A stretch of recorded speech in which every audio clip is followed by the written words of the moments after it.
Olá, boa noite. Boa notícia de hoje entrevista o estrategista político americano Eric Rierson. Homem de confiança do ex-prefeito de Nova York, Michael Bloomberg, Rierson criou uma empresa de marketing político, a TZU, especialmente para o Brasil e pretende atuar para algum candidato, pré-candidato à presidência da República ainda nesta eleição. Rierson começou a carreira no mercado financeiro dos Estados Unidos, morou no Brasil, época em que fez mestrado em economia na Unicamp, casou-se aqui e teve uma filha. Depois voltou para os Estados Unidos no início dos anos 2000 para trabalhar com Bloomberg. Tudo bem, Eric? Seja muito bem-vindo. Prazer estar aqui. Olha como você fala bem português. Quantos anos no Brasil você passou, Eric, na sua primeira estada aqui? Olha, somando tudo, acho que... Porque eu morei aqui em 3 ocasiões diferentes, mas acho que somando tudo deve dar uns 7 anos. E também morei 5 anos em Angola, que também fala português. Né? Então perfeito. Então, ao todo, você tem, sei lá, 22 anos de contato com a nossa língua. Não vai ser difícil. Você pretende voltar para o Brasil para fazer campanha política ou vai ficar entre Estados Unidos e Brasil? Quais são os seus planos? Olha, neste momento, além de estar prospectando alguns candidatos aqui no Brasil, eu estou cuidando de 4 campanhas, fazendo assessoria de marketing político nos Estados Unidos, ou seja, 4 candidatos para deputado federal lá.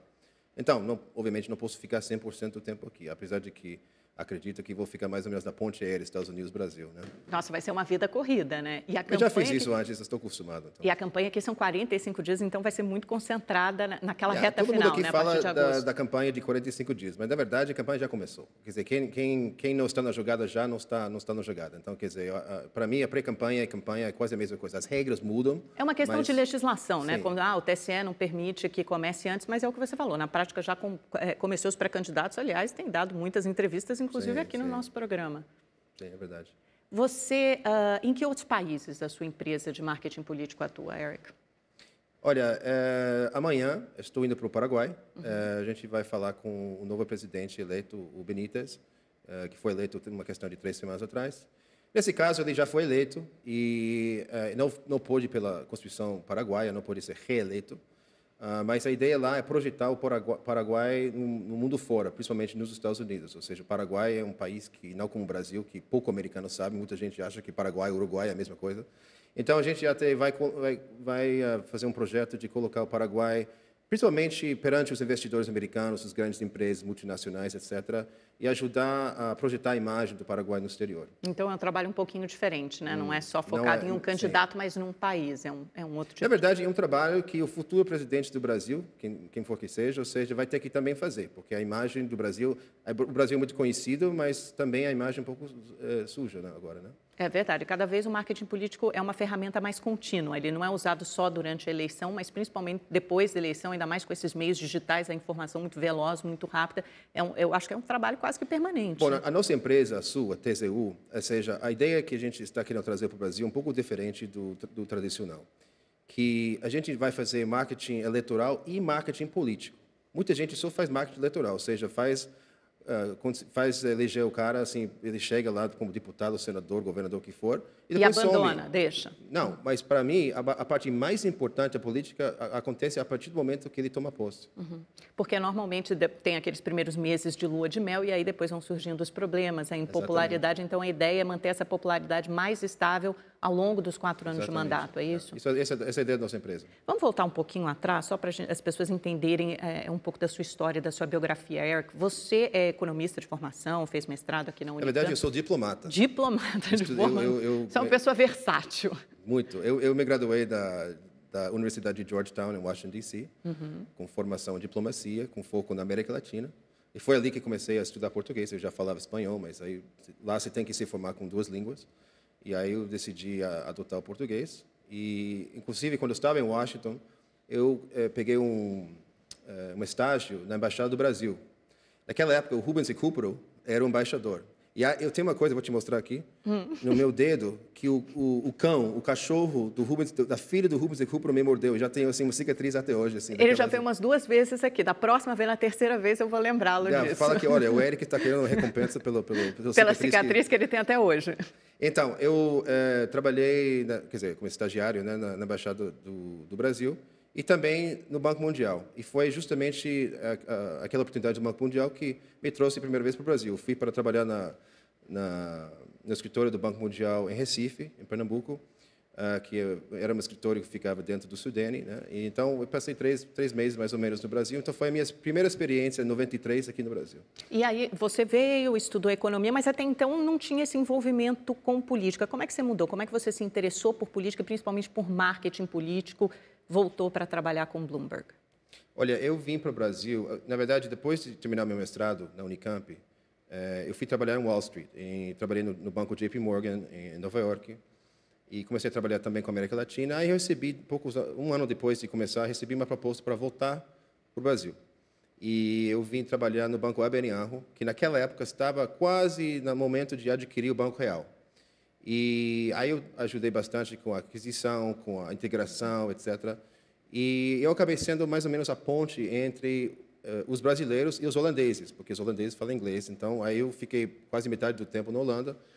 E aí, por causa disso, eu comecei a, mais ou menos sem querer, entrar na área de comunicação do próprio banco, né? Então, aí mais ou menos começou a minha carreira com comunicação.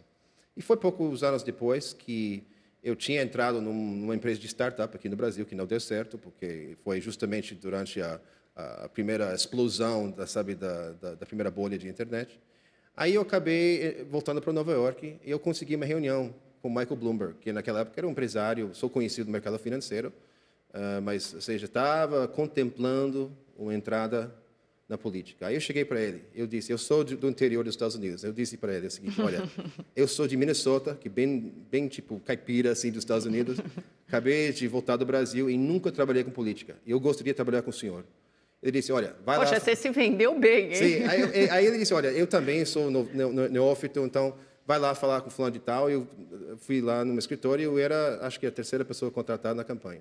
E como é que você cresceu dentro da estrutura de campanha do Bloomberg? Porque você se tornou o principal estrategista político, né, do ex-prefeito de Nova York. Na verdade, eu cuidava, sobretudo na primeira campanha dele, cuidava principalmente das operações de rua, de campo, etc. E tal. Não estava bem na parte de mídia no início.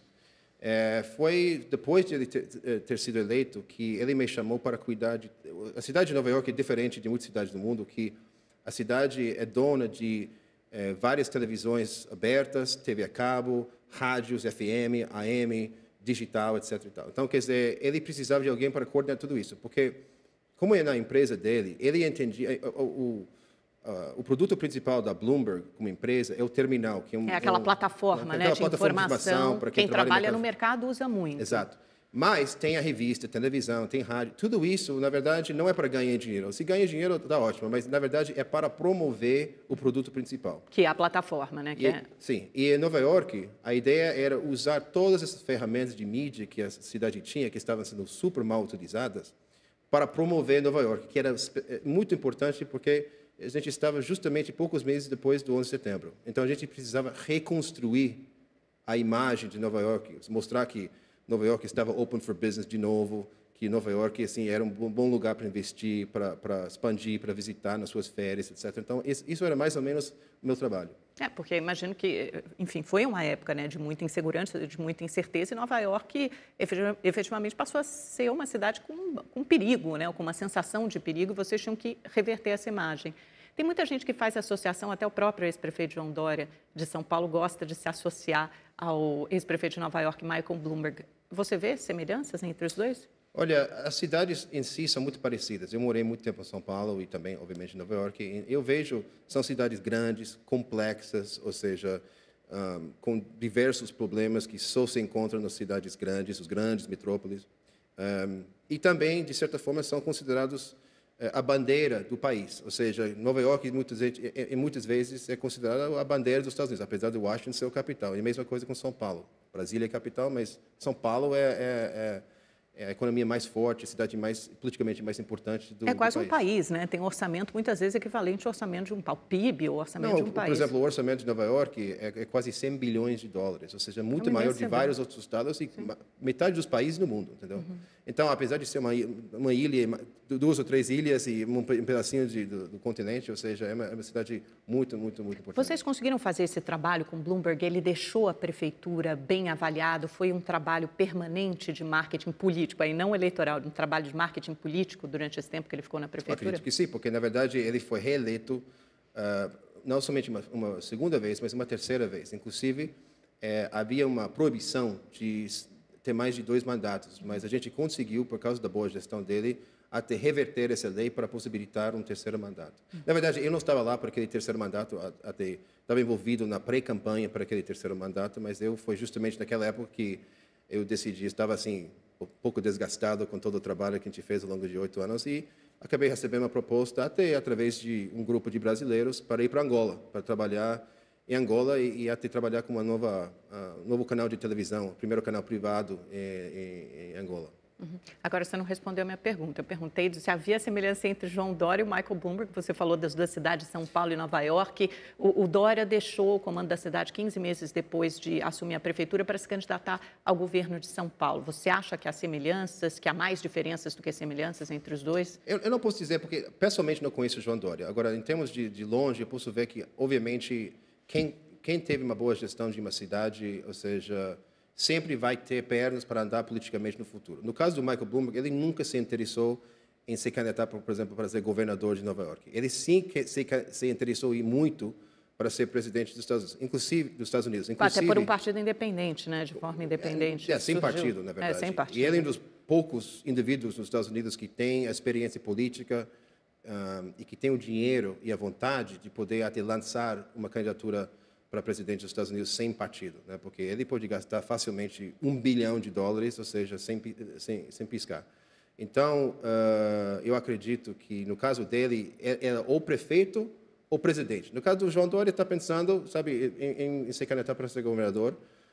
Isso é uma coisa que o Michael Bloomberg nunca pensou. Mas, de certa forma, acho que, justamente, o sucesso que o João Dória teve, ou seja, pelo menos no ver dele, né, em São Paulo, está possibilitando ele se candidatar para governador. Mas você acha que ele erra ao deixar a gestão depois de tão pouco tempo? Ele é muito cobrado pela população, foi muito criticado nas redes sociais por ter deixado a prefeitura. Eu acredito que sim. Eu acho que eu teria, se eu fosse assim, um consultor dele ou um conselheiro, eu teria dito para ele fazer um bom mandato, ou seja, realmente botar um carimbo em cima daquele mandato, dizer, olha, começamos assim, os resultados foram esses, de repente se recandidatar e depois tentar, seja no novo ciclo eleitoral. Isso teria sido o meu conselho. Na sua visão, Eric, o que é fundamental para ganhar uma eleição? Ter mais votos do que os adversários. Como é que se consegue isso? Como é que se chega até lá? Olha, cada eleição é diferente, né? Ou seja, no Brasil, por exemplo, a dinâmica com muitos partidos, ou seja, é muito diferente, por exemplo, no modelo americano, em que geralmente são 2 partidos disputando, né? E normalmente nos Estados Unidos você tem 35% da população que jamais vai votar no outro partido e no outro lado também. Então, você tem aqueles, talvez, alguns 20% estados, a 30%, né? Que, enfim, realmente toda a campanha eleitoral você tem que estar focando nesse 30% no meio que podem votar ou para a direita ou para a esquerda. No Brasil é diferente. No Brasil, você tem todas as cores, todos os tamanhos, assim, todos os tipos de partidos que você pode imaginar. Até alguns que você nem consegue imaginar, né? E então, quer dizer... E está sempre surgindo novidades. Exatamente.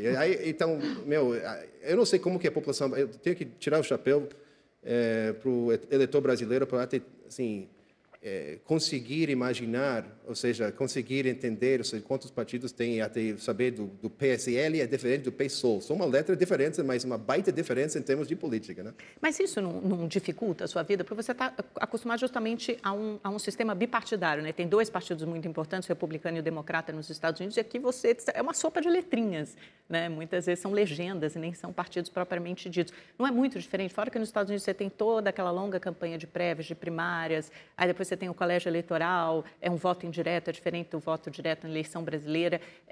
Não são realidades muito distintas para você trabalhar? Na verdade, a política não é sobre um partido. A política é sobre a pessoa, né? Então, a gente tem, por exemplo, nos Estados Unidos, as eleições primárias, que muitas vezes você tem 7, 8, 9 pessoas diferentes disputando ser o representante do partido na eleição geral. Então, de certa forma, se a gente pensa isso como o nosso primeiro turno e o segundo turno sendo a eleição em si, é muito parecido. Agora, eu acho que, com essa sopa de letras, como você falou, eu acho que, na verdade, são as personalidades que falam mais alto, não o partido. E tanto que existe, de certa forma, eu vou usar um termo um pouco assim, talvez não apropriado, mas uma suruba política no sentido de que todo mundo está sempre trocando de partido no Brasil. Ou seja, o cara que era do DEM, agora do PSDB, depois não sei o quê. Enfim, essas coisas, ninguém consegue assim, tomar conta disso tudo. E todo mundo apoia todo mundo, né? Não só troca de partido, como os apoios também. E as alianças e desalianças também, né? Por exemplo, a gente está vendo esse namoro muito, às vezes sim, às vezes não, entre o Alckmin e o Temer, né? Isso é uma coisa muito engraçada, eu acho, né? Porque até o fato de ele tentou namorar, depois não quer namorar mais, não sei o quê, acho que está afetando até a própria candidatura do Alckmin. E os dois se uniram, os dois partidos, pelo menos o MDB e o PSDB, se uniram pelo impeachment da Dilma e governaram juntos durante boa parte da gestão Temer, né? Aí houve a briga, a cisão, né? Acabaram esse namoro e agora estão ensaiando um retorno. Eric, quem são seus parceiros nessa empreitada da TSU? É TSU que fala ou TZU? Na verdade, a gente fala TZU ou TSU. A ideia do TZU é que não é uma abreviatura para nada. Na verdade, isso que eu ia perguntar, do Sun Tzu, o filósofo chinês, né? Porque nosso lema é a arte da estratégia política. Porque, na verdade, a gente acredita que não é uma ciência. Quem chega num país como o Brasil e dizer, olha, eu já puxei os dados, puxei isso, aquilo, e assim, você tem que agir. Não, não é assim. É uma arte, é uma combinação de dados científicos e segmentação e microsegmentação de mercados, etc. Mas, ao mesmo tempo, é uma arte. Então, ou seja, você tem que criar mensagens políticas que vão ter certa ressonância com o eleitor. Então, por isso a gente chama isso da arte da estratégia política. E você tem parceiros locais aqui, Tenho. né? Eu sou o único americano. Temos um grupo de afiliados nos Estados Unidos que são demógrafos e especialistas em tecnologias, sobretudo em tecnologia para redes sociais. E aqui no Brasil, a gente se associou com alguns especialistas também do digital, de marqueteiros tradicionais políticos, e também com alguém que é especialista em direito eleitoral. Né? Porque eu precisava disso até para a gente lançar a empresa aqui, até porque, primeiro, não posso ficar aqui 100% do tempo. Sim. E, além disso, o Eric pode ter uma boa ideia, mas pode ser totalmente ilegal.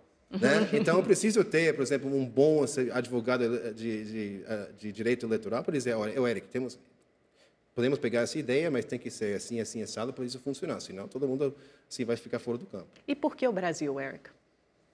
Olha, existe uma grande tradição de ter peritos políticos, consultores americanos, ou seja, de cair de paraquedas num país e dizer, olha, a gente fez assim, ação nos Estados Unidos e você tem que fazer aquilo. Mas, muitas vezes, eu acho que não tem muito a ver, porque, ou seja, os nuances políticos, ou seja, de um país, são muito específicos da cultura, da língua, da história, do povo, etc. No caso do Brasil, é um país que eu, como mencionei antes, eu vivi muito tempo aqui, e fui casado com uma brasileira por 15 anos, e tenho uma filha, ela vive nos Estados Unidos, mas tem passaporte brasileiro. Então, é um país que eu considero que conheço bastante bem. Ou seja, eu não sou brasileiro, mas eu tenho uma grande empatia com o país e, portanto, eu achei que seria muito interessante trazer o know-how que eu acumulei nos Estados Unidos e empregar aqui no mercado local. É mais importante entender sobre a cultura de um povo do que especificamente sobre o cenário político, porque isso muda com muita velocidade, ainda mais quando você está tanto tempo fora do país. É mais importante saber da cultura, como funciona, como pensa? Mas, enfim, eu acho que, na verdade, eu sinto que o meu papel é mais ser ponte. Ou seja, eu vou trazer o melhor de know-how técnico dos Estados Unidos, mas eu vou ajudar a customizar isso para o mercado brasileiro. E quem vai colocar isso na ação realmente são os meus parceiros, que são brasileiros, que são agentes políticos aqui locais. É interessante, você faz essa ponte. Em termos de tamanho de mercado e complexidade eleitoral, como é que está o Brasil em relação aos Estados Unidos? Aqui é muito mais complicado num sentido porque tem muitos mais partidos, né? E existe agora uma grande mudança que está acontecendo na política é a maneira de como as campanhas são financiadas, né? O fundo partidário, por exemplo, é uma nova experiência que o país está a passar. Vamos ver se isso dá certo ou não. Ou seja, tem alguns partidos que até estão rejeitando isso porque não concordam que usar dinheiro público. Mas existem modelos, por exemplo, assim, nos Estados Unidos também. Por exemplo, na cidade de Nova York, existe um modelo que chama Matching Funds, que nesse modelo, se você levanta pelo menos um patamar de $250 mil, a partir disso, cada dólar que você levanta, a cidade te dá $7. Porque é um mercado muito caro, né? Então, para não ter, por exemplo, um Bloomberg que entra com milhões e milhões, ele gastou 100 milhões do bolso nas últimas eleições. E aí cria uma disparidade, disparidade novamente. de alguém que não consegue levantar. Agora, uma grande cultura que eu estou muito interessado para ver... Mas aí é uma cultura diferente, é uma cultura para corrigir a disparidade, né? Aqui, o fundo eleitoral e o fundo público pode ter um efeito inverso, um efeito perverso de fazer com que você reeleja os mesmos candidatos, porque são os candidatos que têm mandato que provavelmente vão ter mais dinheiro. Eu sempre sou da opinião de que quem vai mudar realmente o país, em termos políticos, vai ser alguém que vem de fora do sistema e, eventualmente, alguém que até vai usar uma chapa de independente, uma candidatura avulso. Eu acho que uma pessoa... Mas isso não é possível nessa eleição, né? Quer dizer, não é possível, mas não é possível por causa da Constituição. Não é possível por causa de Brasília. Mas a Constituição não prevê essa coisa de tem que ter um partido para poder disputar. Eu acho que está até pendente uma análise do Supremo, acho que sim, é uma coisa que, de repente, está sendo discutida. Mas, na checar, verdade, eu acho que o grande momento... Eu acho que, se eu tivesse que resumir as eleições de 2018 no Brasil, eu diria o seguinte. Este é o ano que estão criando os alicerces para construir uma plataforma que vai revolucionar o país em 2022. Eu acredito que esse é o ano depois do 11 de setembro de vocês. O 11 de setembro de vocês era o quê? Era o impeachment da Dilma, era a prisão da Lula, era a crise econômica, a Operação Lava Jato. Vocês tiveram o seu próprio 9/11, né? O seu próprio 11 de setembro. Então, eu acredito que este ano o país está construindo novos alicerces e daqui a 4 anos você vai ter a sua primavera tupiniquim. Ou seja, você vai ter uma grande mudança na política, acredito. É interessante, você está falando que a mudança começa a ser gestada nessa eleição, mas provavelmente ela só vai amadurecer em 2022, ou seja, nessa eleição de 2018 a gente ainda pode ver mais do mesmo, e aí na próxima eleição presidencial em 2022 a gente pode ver a real mudança, é isso? Sim, que eu você acho está que, dizendo? como eu disse, os alicerces estão sendo construídos agora, você vai ter uma expressão, talvez, de alguns novos partidos no Congresso, né, que vai ser parte dessa plataforma a que me refiro, mas eu acredito que esse processo de transição política não é uma coisa que vai acontecer de dia para a noite. Não é um salto, né? Não tem como. Então, assim, mas eu vejo os próximos 4 anos como absolutamente críticos. E não esquece a importância de 2020 com as eleições com mais capilaridade, ou seja, a nível de prefeitura e vereadores, etc. É muito interessante isso. Só para voltar, para a gente concluir aquela ideia de financiamento de campanha, nos Estados Unidos o financiamento de empresas é permitido, e aqui no Brasil até há pouco era permitido, ficou uma coisa muito associada à corrupção, né, a pagamento de propina, Caixa 2. Não é permitido. O que pode fazer é financiar grupos por fora, né, que agem independentemente das campanhas dos candidatos. Ou seja, a empresa não pode mais dar diretamente dinheiro para um candidato. O que é diferente aqui e lá é que lá tem uma grande cultura da pessoa física, do indivíduo, doar dinheiro para um candidato. E tem limite de quanto pode dar para o candidato, mas não tem limite global. E essa cultura está sendo também trazida agora, pela primeira vez este ano, mas o brasileiro não tem esse hábito de forma alguma. Então, quer dizer, isso vai ser uma coisa muito difícil, até por causa do baixo nível de aprovação em geral dos políticos, ou seja, se eles estão roubando tanto, por que vou doar? Entendeu? Mas lá também não pode haver nenhuma doação de pessoa jurídica ou de grupos de interesse, por exemplo, o lobby a favor das armas, NFA. Sim, mas isso geralmente vai para o que a gente chama de PAC, né, que é um grupo que apoia assuntos e não candidatos. Acontece que existe um certo alinhamento entre esses PACs e os candidatos, mas não é uma contribuição direta. Então, você acha que o fim do financiamento de empresas no Brasil é algo positivo? Não. Eu acredito que isso vai mudar com o tempo. Mas é engraçado que as pessoas acham que uma empresa dando dinheiro para um candidato significa corrupção. Existe outra hipótese, que uma empresa vê num certo candidato que esse candidato é bom para o cenário de investimento, cenário de consumo, ou para o setor dele, apoiar justamente em prol dos interesses da empresa, mas sem nenhuma ideia de corrupção. Ou seja, mas ficou muito, por causa da Lava Jato, uma série de outras coisas que aconteceram, existiu muito poluído, ou seja, ficou muito poluída essa ideia. Entendeu? E aí talvez possa até dificultar a renovação nesse sentido, porque talvez haja muitas empresas hoje interessadas em financiar esses novos candidatos que nunca participaram de uma eleição, financiar alguém do Partido Novo, financiar alguém desses movimentos, Renova BR agora, e efetivamente não podem fazer isso. Exatamente, porque estão com as mãos atadas pela lei. Apesar de que eu acho que as empresas, de certa forma, vão responder da mesma forma que responderam nos Estados Unidos, que vão acabar dando mais bônus, etc., para, eventualmente, alguns dos executivos da empresa para doar e apoiar os candidatos como pessoas físicas. Uhum. Pode haver essa forma de doação indireta. Como é que você enxerga o marketing político no Brasil? O marketing eleitoral, marketing político? Eric, quais são as suas Olha, eu estive numa conferência semana passada e eu falei alguma coisa que acho que chocou algumas pessoas na que era careta. Eu estava nessa conferência, nessa palestra. Eu acho que sim. Eu acho que um bom marketing político não é diferente de um bom marketing de um produto de consumo. É um produto que vai para o varejo. Enfim, a publicidade brasileira é muito boa quando você está querendo comprar um carro, um detergente, sabe, ou comprar, sabe, férias no cruzeiro, ou seja, mas quando vem de política, parece uma coisa muito careta de 20, 30 anos atrás.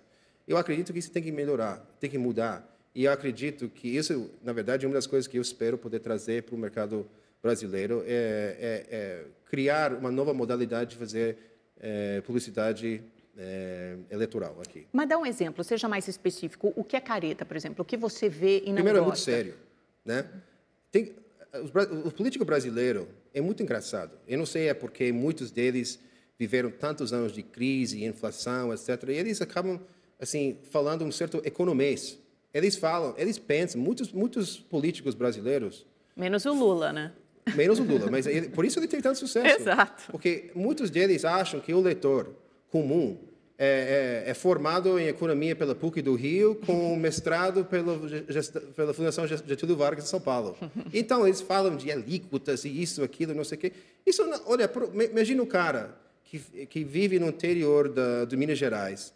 Ele está só pensando onde vai vir o salário do mês que vem, se o filho vai chegar assim, sossegado em casa, sem ser assaltado. Ele tem que cuidar dos pais idosos e não tem plano de saúde, ou seja... Essas são as preocupações do povo brasileiro. Então, eles não querem saber de superávites e coisas assim. Inclusive, eu acredito que o linguajar do político brasileiro é muito prolixo para o eleitor brasileiro. Uhum. Quer dizer, é uma linguagem acima do que... É uma informação que, de alguma forma, há um ruído na informação. Essa informação não é transmitida. Na verdade, ele tem muito sucesso porque ele conseguiu fechar essa lacuna assim, no papo do político brasileiro. Inclusive, eu acredito que... não somente na maneira que você fala, mas como se transmite essa ideia através dos vídeos eleitorais. Ou seja, o horário eleitoral em si, para mim, também é um outro modelo. Olha, eu vou dizer o seguinte, o candidato que propor o fim do horário eleitoral vai ter muito ibope. Vai ter muito voto. E também, sim, porque quem gosta disso? Você conhece alguém na sua vida que chega... tem que chegar em casa porque está chegando o horário eleitoral, não posso perder. Não, mas assim... querendo chegar em casa para assistir novela, para assistir, sabe, um noticiário, mas para chegar para o horário eleitoral, ninguém quer. Qual seria a melhor maneira de informar essas pessoas sem um horário eleitoral? Como? Com comerciais, com inserções comerciais ao longo da programação? O mercado americano, onde você pode comprar publicidade que nem qualquer outro tipo de produto de consumo, acho que porque é um produto de consumo, né? Eu acredito muito nesse modelo que funciona muito bem. Uhum. Por exemplo, tem algum outro candidato que preenche? Você falou que o Lula conseguiu terminar com essa lacuna, né? Então, ele tem uma comunicação que é muito eficaz, muito eficiente. Isso não quer dizer que a gente concorde ou não com ele, mas é fato que ele tem uma comunicação eficaz, tanto que mesmo preso tem 31% das intenções de voto. Tem algum outro candidato que se aproxime disso nessa eleição, que você vê que tem uma comunicação hábil? Olha, eu até estive a conversar com ele outro dia e a pessoa que mais se assemelha nesse sentido, não estou falando de política, mas em termos de poder de comunicação, era o Luciano Huck. Né? Ele tem uma maneira, obviamente, por causa da profissão dele, o sucesso que tem na Globo, de poder comunicar com o povo de uma forma, assim, A mais A e B mais B, mas, enfim, com ele fora, eu não vejo ninguém que me pareça um Lula 2 ou Luciano Huck 2. Poxa vida, então a sua vida vai ser difícil, porque você vai ter que trabalhar para algum desses candidatos. Não, mas assim, é justamente isso que eu fiz com o Bloomberg. Na verdade, ele também não era ele é um empresário, não era um político nato. Então, eu tive que trabalhar bastante com ele, né, até os gestos do corpo, da maneira que ele fala, sobre o que ele fala, os tipos de histórias que ele conta, né?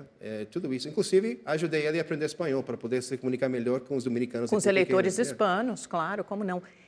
Como é que você avalia o nosso quadro eleitoral atual? Difícil, complexo, imprevisível? Acho que, de tudo que você acabou de falar, eu diria imprevisível, né? Quer dizer, eu acredito que nos próximos 90 dias, até chegar na campanha oficial, vai haver uma certa diminuição dos partidos e os candidatos que estão envolvidos. Alguns vão ver que realmente não tem chance e vão fazer coligações. Então, eu acho que o mercado em si vai ficar mais enxuto em termos de número de participantes. Mesmo assim, eu acredito que a gente vai entrar em agosto, meados de agosto, no início da fase eleitoral oficial, sem ter muita certeza quem vai ficar para o segundo turno. Uhum. O que surgia como novidade, você até citou uma delas, o Luciano Huck, né, e o Joaquim Barbosa desistiram de concorrer, foram praticamente expelidos pelo sistema. Vai haver renovação nessa eleição ou você acha que o sistema político é muito pouco permeável às mudanças, então há uma grande chance de tudo continuar como está? Como eu disse, eu acredito que vai haver mudanças, mas no nível, na base, ou seja, no Congresso. Acredito que alguns desses partidos novos poderiam ter sucesso e desempenho nas eleições a nível de deputado federal, eventualmente em alguns casos de senador e governador. Isso vai ser o começo, mas enfim, eu ficaria extremamente surpreso se um cara que hoje em dia está em 1, 2, 3% ou nem está no mapa eleitoral, ou seja, acaba sendo o próximo presidente do Brasil. Eu ficaria extremamente surpreso. Eu acredito que, como eu disse, este é o ano de começar a criar as bases para realmente uma mudança bem importante em 2022. Então, nesse sentido, é importante que alguns desses caras que você mencionou, que tem 1, 2, 3% das intenções de voto, fiquem na disputa até o fim? Sim, é muito importante. Inclusive, até para chegar nos 5% chaves, que não é regra assim, fixa, mas para poder participar nos debates. Porque, geralmente, esse patamar mínimo para ser chamado para um debate é 5%. Né? Você fez campanha em Nova York para o Bloomberg, né, um empresário que virou político. Você contou, é o mesmo perfil de candidato que você deve fazer campanha aqui? Com esse tipo, com esse perfil de candidato que você conversa? Não, olha, isso seria o ideal, né? Mas, ou seja, não existe outro Mike Bloomberg no Brasil. Não, que eu saiba, não tem nenhum outro bilionário que está disputando uma vaga para ser presidente. Mas tem o Flávio Rocha, que é pré-candidato, é um bilionário. A gente tem o João Amoedo, que deve ser um milionário, não sei, mas também está disputando o lugar. E tem o Henrique Meirelles, que é outro milionário. Não vi os impostos de um dos dois, mas eu acredito que sim. Está disputando um lugar. Enfim, são todos homens muito ricos que buscam uma candidatura. Sim, mas ser rico não é somente isso. Ou seja, além de ser rico, você tem que estar entrando na política, ou seja, porque você realmente acha que assim, pode efetuar uma mudança que o país precisa. E eu posso dizer, eu não posso divulgar com quem eu estou em negociações. Na verdade, fomos solicitados, procurados por 3 campanhas presidenciais aqui no país. E estamos falando com todos eles. E, na verdade, uma das coisas que a gente... Claro, é uma empresa, então nosso objetivo com a empresa é ganhar dinheiro. Mas não somente isso.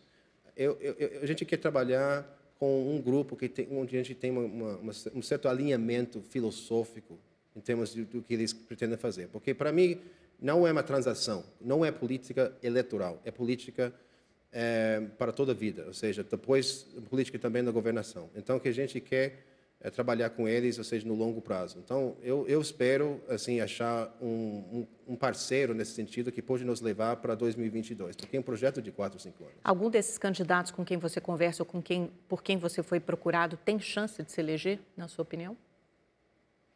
Eu acredito que o partido que representa tem chance de ter uma boa expressão no Congresso e, eventualmente, em alguns estados específicos, a nível de senador e governador. Agora, a nível de presidente, a gente vai trabalhar para isso, mas, como eu disse, é um trabalho de longo prazo, um trabalho vislumbrando o que vai acontecer nos próximos 4 ou 5 anos. Qual será o principal tema da eleição, na sua opinião? Será a economia ou será alguma coisa mais ligada à moral, a valores, anticorrupção? O que vai nortear, guiar essa eleição no Brasil?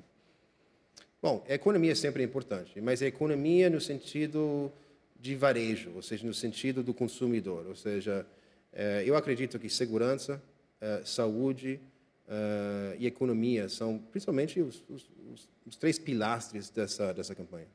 E por que esse tema de anticorrupção? Quer dizer, todos os candidatos que não são associados à corrupção parece que largam na frente, né? E todos os candidatos que são de partidos, por exemplo, que foram alvejados, atingidos pela Lava Jato, parecem carregar uma corrente no pé, né? Carregam um ônus muito grande. Olha, a corrupção em si... A honestidade, né? A honradez será um valor importante. Na verdade, se você mede o tamanho do dinheiro roubado, eu acho que o assunto principal não é isso.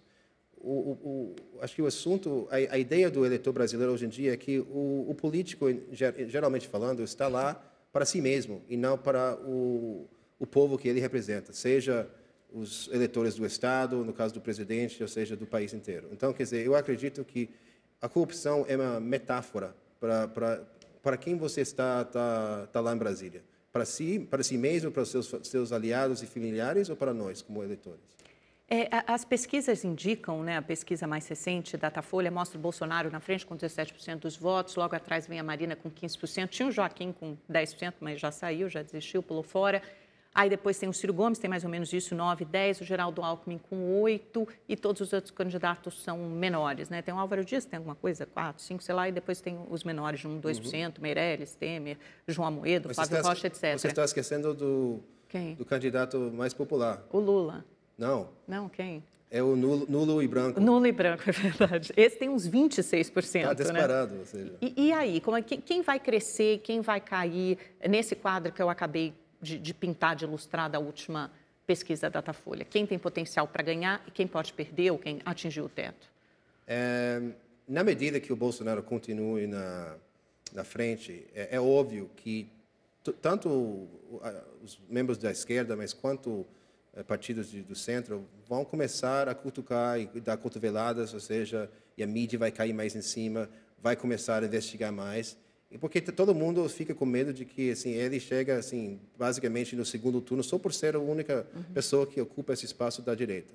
Então acredito que ele vai ter que ser muito forte nos próximos 2, 3 meses para poder já manter esse nível de taxa de intenção de voto, porque acredito que ele é o alvo hoje em dia de todo mundo, ou seja, você citou muitos nomes, está todo mundo conglomerado aqui, e ele lá sozinho, mais ou menos nos 20 e tal %. Então, eu acredito que a tendência é que vai sair muita coisa, pode ser verdade, fake news, pode ser verdade, mas assim, vai sair muita coisa e ele pode até baixar, talvez, eu não ficaria surpreso se ele entra no início da fase eleitoral mesmo, em agosto, com 17%, 18%. É o que mais ou menos o que ele tem hoje. Você acha, então, que ele atingiu um teto? Não, mas eu vi algumas estatísticas que está nos 20 e tal %. Eu acho que ele pode cair uns 5%. Você acha que ele pode cair uns 3, 4% até mais, pontos percentuais até chegar a agosto? O Alckmin, como é que você vê? Ele tem chance de crescer, do que depende para mim, o Alckmin, dele? a estratégia dele, ele tem que fazer o que for necessário e possível para chegar no segundo turno. Porque se ele chegar no segundo turno contra o Bolsonaro, eu acho que ele vai ganhar. Porque mesmo a esquerda não gosta do Alckmin, tem muita rivalidade com o PSDB, não sei o quê, mas, ao mesmo tempo, ninguém quer o Bolsonaro. Então, quer dizer, se ele consegue chegar numa situação onde é Alckmin contra o Bolsonaro no segundo turno, acho que tem chance de ganhar. O Bolsonaro tende a ser um adversário mais fácil no segundo turno, sim, né? Como ele tem um discurso radical, é como a Marine Le Pen na França, e ele tem muito veneno no discurso que nunca vai possibilitar, a não ser que ele mude muito de discurso, de ultrapassar esse patamar de talvez 25%. Atrair 26%. Eleitores mais moderados, né? Então, o Alckmin, na verdade, a estratégia dele tem que chegar no segundo turno. Como ele faz isso? Que tipo de ligação? Bom, isso é o trabalho dos consultores dele, não meu. Mas aí ele depende, talvez, principalmente das alianças, né? De fechar uma coligação forte que sim, em torno isso do é nome muito dele. complicado, porque cada aliança tem um lado de passivo e um lado do ativo, né? Então, quer dizer, por exemplo... Qual que é o ativo e qual o passivo do Alckmin, na sua avaliação? O passivo, na verdade, é essa aliança que ele tem com o Temer. Né? E o Temer ainda não é uma aliança, né? São conversas bem embrionárias. Era uma aliança, né? Sim, foi no governo, então é verdade.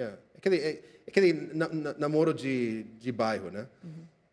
Não foi nem do Alckmin especificamente, porque ele sempre foi contra estar no governo do PSDB. Foi uma aliança orquestrada pelo Aécio Neves, alguns outros tucanos, mas talvez o Alckmin... acabe carregando esse ônus, fazer parte do partido, claro. Que eu saiba, sempre usava o chapéu do partido. Então. No centro, Eric, você acha que as candidaturas tendem a se aglutinar em torno do Alckmin ou pode surgir um outro nome de centro que reúna esses apoios? Porque, basicamente, a gente tem ele com 8%, se você imaginar a Marina e o Ciro com centro-esquerda, mas, efetivamente, de repente, podem atrair algum desses apoios, ou o Alckmin é o ponto de convergência natural de todas essas siglas, DEM, MDB, PP, Solidariedade, etc. Eu acredito que sim, porque, na verdade, era um presidenciável, é o nome mais conhecido. E eu acredito que, se ele fechar as alianças certas, ele pode ser aquele aglutinador do centro, né? Eu acho que a mesma coisa pode acontecer no lado esquerdo. Eu acho que, com a saída do Barbosa, agora existe muito papo de Marina, Ciro Gomes, outros se unirem baixo uma bandeira única de esquerda. Então, eu acredito que, afinal das contas, a gente pode ver uma situação no final, perto das vésperas do primeiro turno, em que realmente todo mundo mais ou menos se agrupou em mais ou menos 3 ou 4 campos. Do ponto de vista de marketing eleitoral, o Lula erra ou acerta em não desistir da candidatura, em não indicar um nome, um sucessor no PT para concorrer? Bom, eu acho que o PT em si não vai ter muita viabilidade, a não ser que haja uma grande mudança e eles sai da cadeia e consegue, enfim, mas eu acho que isso é muitíssimo pouco provável. Então, quer dizer, eu acredito que a sombra dele consegue até ultrapassar as grades da cadeia dele. Então, quer dizer, eu acredito que tudo, por exemplo, o Haddad nunca vai poder ser apropriado da popularidade do Lula, ou seja, então, mas em termos de aglutinar as pessoas do lado de esquerda, ou seja, isso vai ser uma coisa que pode até acontecer. Então, você acha que o PT ou o Lula teriam mais a ganhar apoiando um outro nome? Hoje, se o Lula dissesse hoje, olha, vocês todos da esquerda, eu quero que vocês apoiem, por exemplo, Marina, né? Eu acho que o efeito dele falar isso, mesmo por trás das grades, seria muito importante para logo aglutinar a esquerda no Brasil. Então, você acha que faria mais sentido hoje para o PT apoiar algum desses candidatos que estão na frente, Ciro ou Marina, do que lançar um candidato próprio? Eu acredito que sim. Uhum. E aí ele teria um poder de transferência de voto? Tanto que eles não têm um bom candidato, ou seja, também para levar a bandeira do partido, eu acho. O que você acha da Marina e do Ciro? Porque a Marina vem aí, a terceira eleição, as últimas duas, ela veio com bastante força, mas não consegue chegar ao segundo turno, né? Ali no final tem Acre por trás. E no final da campanha ela não tem fôlego para chegar ao segundo turno. O Ciro Gomes também é um político profissional, um velho candidato de urnas. Você acha que eles terão mais força, que o destino deles pode ser diferente dessa vez? Não. Você acha que eles ficam fora? Eles não chegam ao segundo turno? Só se houver, como eu disse, uma consolidação entre 3 ou 4 dos mais fortes, Marina, Ciro, Haddad, enfim, se esses caras se juntam, baixam uma bandeira e fazem isso mais ou menos logo, ou seja, para começar a andar. Não adianta se juntarem, não adianta juntar-se logo nas vésperas de uma eleição, ou seja, tem que juntar-se e fazer campanha assim, e ajudar o eleitor a começar a trabalhar essa mudança. E aí, nesse sentido, se houvesse isso, uma união da esquerda, você acha que a esquerda teria chance de vencer essa eleição? Se chegar no segundo turno, seria assim, uma eleição mais interessante, acho que, na história do Brasil. Se você só tivesse uma opção de extrema esquerda com Bolsonaro no segundo turno, acho que, bom, enfim, isso seria muito, muito interessante. Eu não sei se seria bom para o país, mas seria muito interessante. Como é que você vê o segundo turno hoje? Quais candidatos você vê no segundo turno, ou que perfis de candidatos ou de espectro político?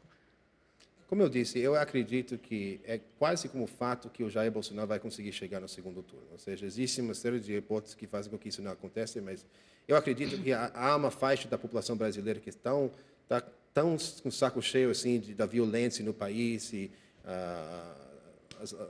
os resultados do mensalão, da Lava Jato, etc. e tal, que eles vão votar no Bolsonaro sim ou sim. É mais ou menos um fenômeno Trump que a gente tinha nos Estados Unidos, né? Inclusive, eu não sei se eu mencionei isso, mas eu também sou colunista para vários jornais americanos. E, inclusive, eu escrevi um artigo sobre Bolsonaro na New York Observer. E eu acredito que a semelhança entre o Bolsonaro e o Trump não é pouca. Ou seja, eu acredito que eles são candidatos que estão indo para o bojo do eleitor americano, falando de brasileiro, falando do nacionalismo, falando de de assuntos como armamento e etc. Coisas que normalmente, ou seja, o político brasileiro tradicional não tem falado muito. Mas, portanto, ele tem uma fatia de apoio muito forte, mas tende a não crescer assim até ser elegível. Eric, vou chamar um intervalo rapidamente, que eu já estou aqui atrasada, minha produtora chamou a atenção, a gente volta, vamos falar de fake news e de redes sociais no retorno. Não saiam daí, rapidinho.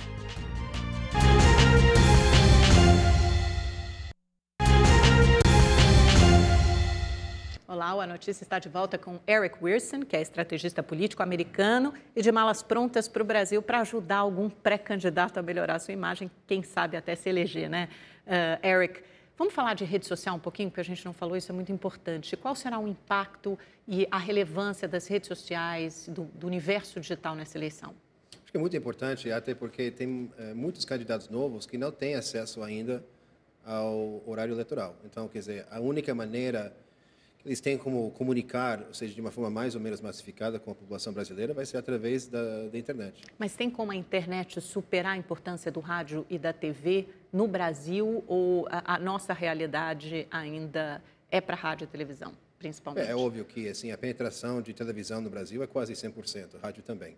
Internet não chega a isso. Mas, ou seja, com o passar do tempo, vai ser cada vez mais, ou seja, um outro canal de importância equivalente. Candidatos, por exemplo, vêm de partidos pequenos, vão ter pouco tempo de rádio e TV, que é o caso do Bolsonaro, é o caso da Marina, a não sei que eles façam grandes alianças, que parece não ser o caso. Eles têm basicamente a internet, as redes sociais, os programas de entrevista, etc.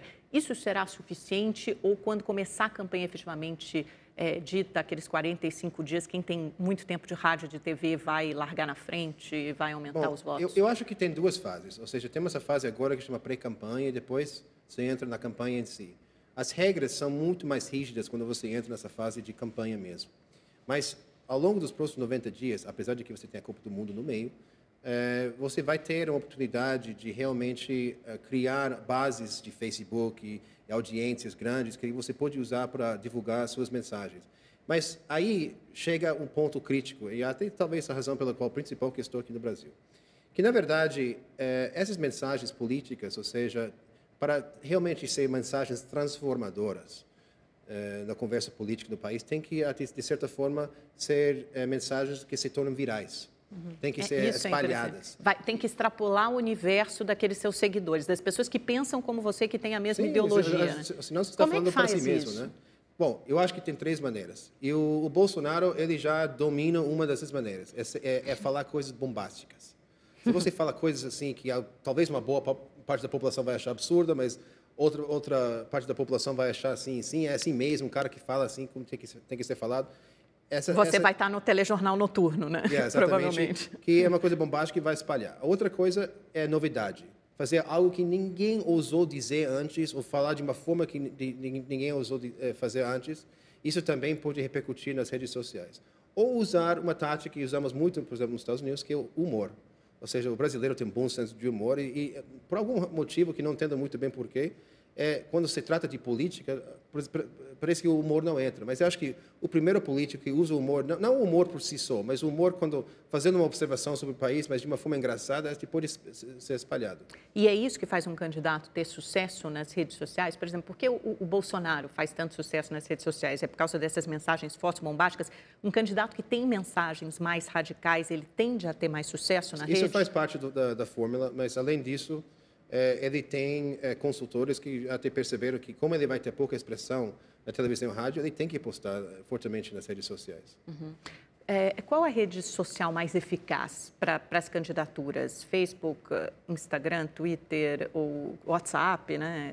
Acho que não é necessário escolher. Ou seja, eu acredito que se você vai trabalhar uma campanha nas redes sociais, você tem que estar em todos os cantos. Na verdade, cada campanha deve estar fazendo um mapeamento de segmentação e microsegmentação do mercado brasileiro.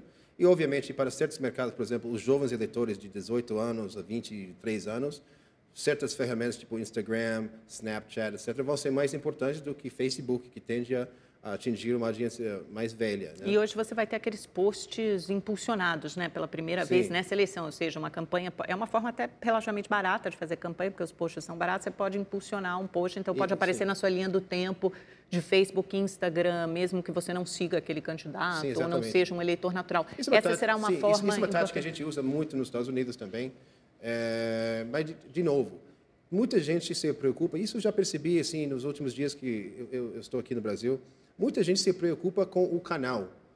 Tem que se preocupar mais com o conteúdo. Um bom conteúdo sempre vai achar um bom canal, o canal certo. Mas, assim, sem conteúdo, sempre vai para aquele canal e vai morrer. Ou seja, mas um bom conteúdo sempre vai achar a capilaridade assim, das redes sociais, da televisão, inclusive as redes privadas, tipo o WhatsApp, e vai se tornar uma mensagem de políticas eficazes. As fake news serão um problema grave nessa eleição, como foram na eleição americana? Eu acho que o fake news faz parte da nossa realidade. Ou seja, temos que começar a conviver com ela e de uma forma que o eleitor tem que ficar mais instruído, mais esperto. Eu acredito que não é uma coisa que vai embora, que o governo não tem como controlar isso. Existe, por exemplo, muito fake news que vai se espalhar no WhatsApp. Mas o WhatsApp é uma rede privada, ou seja, o governo não tem como policiar o que está acontecendo em redes privadas. Ou seja, você tem, por exemplo, um grupo da sua família, seus familiares. Como o governo vai controlar o que está sendo discutido entre membros de um grupo fechado? Então, todos esses grupos de trabalho, o Tribunal Superior Eleitoral, são basicamente ineficazes. Eu acho que eles têm que fazer esse papel, porque a sociedade até exige, né? Mas eu acho que, na verdade, o próprio mercado privado, o Facebook, até a Rede TV, ou seja, se em algum momento a situação é tal de que não se diferencia entre o que é uma notícia verídica e uma falsa, o próprio mercado privado vai criar seus próprios mecanismos de controlar isso e de policiar isso, de tal forma de defender seus interesses até econômicos. Denunciar as notícias falsas. Então, a imprensa tem um papel importante. Eu faço uma analogia que eu já falei muito sobre isso desde que cheguei no Brasil, e acho que cabe falar outra vez, é que eu acho que uma comparação muito válida é na informática nos anos 80 e 90, você começou a ter esses vírus, né? E o setor privado criar o malware, ou seja, o antivírus, que protege seu computador desses vírus. Então, tanto que hoje em dia tem que sempre fazer um update, não sei o quê. Eu acho que a mesma coisa vai acontecer no fake news. Vai ter tecnologias, ferramentas, aplicativos, etc., que vai ajudar você a diferenciar entre aquilo que é verdade e aquilo que não é. Foram as fake news e a interferência russa que elegeram Trump nos Estados Unidos? Quem elegeu Trump foi a má gestão da campanha da Hillary Clinton, eu acho. Como é que você avalia a gestão do Trump? A administração do Trump, o fenômeno Trump? É uma presidência inédita nos Estados Unidos. Eu tenho que até fazer um pequeno disclaimer aqui, que eu escrevo para um jornal cujo dono é o genro do Trump, que é o Jared Kushner. Mas, mesmo assim, eu, na verdade, tenho sido bastante crítico do presidente. Eu acredito que ele está falando com umas relíquias da sociedade americana que talvez representam a parte menos desejável, ou seja, da sociedade americana. O homem branco que se sente marginalizado. E isso é uma representação de uma faixa do mercado americano que sente que está perdendo sua posição perante o resto da sociedade. E eu acredito que isso não é uma coisa muito saudável para o nosso país. Você acha que alguma coisa parecida pode acontecer no Brasil ou você não vê isso acontecendo na eleição? Eu acho que existe certa semelhança, sobretudo com a política do Bolsonaro, sim. Mas você não vê isso se tornando uma realidade no Brasil? Você não vê Bolsonaro presidente hoje? Não vejo. Eu acredito até porque, se ele chegar no segundo turno, que eu acho até provável, é possível, com certeza, eu acredito que a sociedade inteira, seja centro-esquerda, que vai se agrupar para não fazer isso acontecer. Eric, vamos lá para o nosso pinga-fogo, então. Fala o nome de alguém, você responde com uma palavra, uma frase curta. Joaquim Barbosa. Acho que ele queria ser presidente, mas não candidato. Luciano Huck. Futuro presidente. Não nessa eleição. Não nessa eleição. Talvez 26, 30. Está se preparando. Acho que sim. Ciro Gomes. Relíquia. Marina. Acre. Alckmin. Possível presidente se o Bolsonaro chegar no segundo turno. Bolsonaro. E aí também. Bolsonaro, acho que a gente pode chamar ele do Trump brasileiro. Henrique Meirelles. Candidato interessante. João Amoedo. Ideias muito inovadoras que precisam de mais atenção na mídia. Flávio Rocha. Gestão. João Dória. Prematuro. Temer. Acabado. E Lula. Lula continua sendo uma figura importante na política, mas isso tende a dissipar ao longo dos próximos 4 anos. Muito obrigada, Eric, pela sua presença, pela sua participação. Foi muito bom conversar com alguém que olha de fora, né, que já viveu muito tempo no Brasil, mas também cultiva esse olhar estrangeiro. Foi um prazer estar com você. Muito obrigada e boa sorte também na sua participação. Acho que a gente vai precisar conversar mais com o Eric ao longo dessa campanha. Obrigada a você também pela sua companhia, pela sua audiência. Tenha uma ótima noite, uma excelente semana. A gente se vê na segunda-feira que vem. Tchau, tchau.